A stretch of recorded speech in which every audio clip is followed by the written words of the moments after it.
Muchas gracias, señor presidente. Con su permiso, muy buenos días para todos y todas ustedes.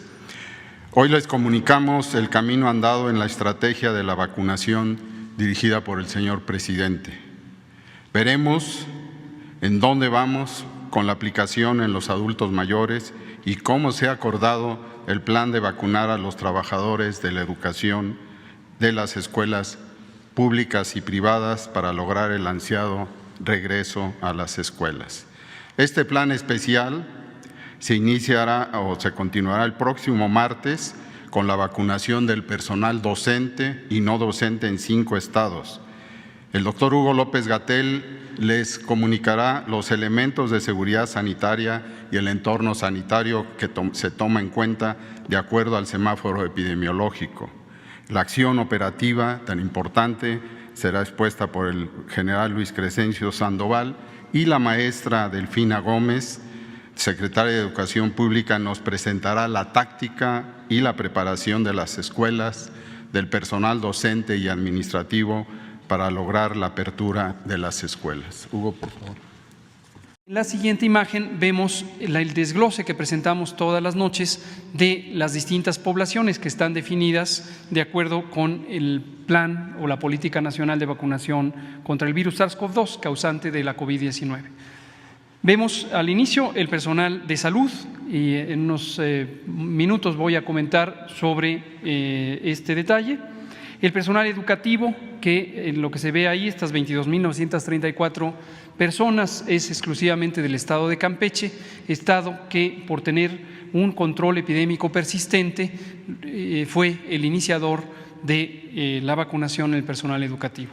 Y finalmente en azul, hasta abajo de la imagen, se ven las 9.900.992 personas que son adultas mayores de 60 años o 60 años y más, que son el primer elemento de atención en el plan de vacunación. Ya hemos comentado que, de acuerdo con la estrategia, es muy importante vacunar en esta secuencia, como lo hacen otros países, siguiendo el eje de priorización de edad, porque esto nos permite tener el mejor impacto de reducción de la mortalidad y otras complicaciones relacionadas con la COVID.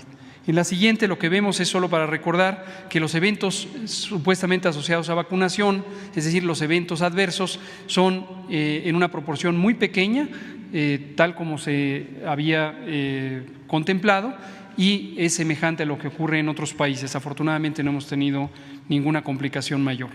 En la siguiente lo que vemos es el resumen de las dosis que hemos recibido hasta el momento, desde el 23 de diciembre hasta la fecha, incluyendo las que recibimos ayer y la que estábamos recibiendo en este momento, que suman los 2.500.000 dosis de esta semana. En total son 17.888.350. Y en la última de este segmento lo que vemos es el calendario de recepción semanal, que ya lo estamos poniendo de manera frecuente. Ahí está. Ahora, vámonos específicamente al nuevo componente, la vacunación en personal educativo más allá de Campeche, hacia el resto de las 31 entidades federativas. Hemos establecido un calendario siguiendo varios criterios. Uno de ellos se resume, como lo explicamos el martes pasado, el martes reciente, para los primeros 5 estados, que permite ordenar la distribución de las vacunas conforme van llegando. Y es un criterio técnico, un criterio epidemiológico que se sintetiza con el semáforo de riesgo COVID. El semáforo de riesgo COVID, como conocen ustedes, tiene 10 indicadores que representan de manera panorámica la ocurrencia o la intensidad de la epidemia. Vemos que en el primer bloque están estas entidades: Chiapas, Coahuila, Nayarit, Veracruz y Tamaulipas. Empezarán el próximo martes 20 de abril, culminarán el 27. En la siguiente es Baja California, Oaxaca, Nuevo León, Jalisco y Aguascalientes. Empezarán el 28 de abril, culminarán el 4 de mayo. En la siguiente, Guanajuato, Colima, Morelos, Michoacán, San Luis Potosí, Durango, Sonora y Guerrero, en la semana del 5 al 11 de mayo. Enseguida, Sinaloa, Zacatecas, Estado de México, Hidalgo, Tabasco y Tlaxcala, del 12 al 18 de mayo. Y por último, Querétaro, Quintana Roo, Puebla, Yucatán, Ciudad de México, Baja California Sur, Chihuahua, que se vacunarán al personal educativo del 19 al 28 de mayo. Para el personal educativo hemos seleccionado el uso de la vacuna CanSino. Esta es una vacuna que ofrece varias ventajas. Las dos más relevantes para el operativo es solo requiere una dosis. Con una dosis se obtiene el efecto máximo esperado, que es una eficacia muy alta, comparable a la de las demás vacunas. Y en segundo lugar, que no requiere ultracongelación. Esto lo que permite es un avance muy rápido del operativo de vacunación en el personal educativo. Ya señalaba el presidente y el secretario Alcocer que se vacunará al sector educativo público y privado.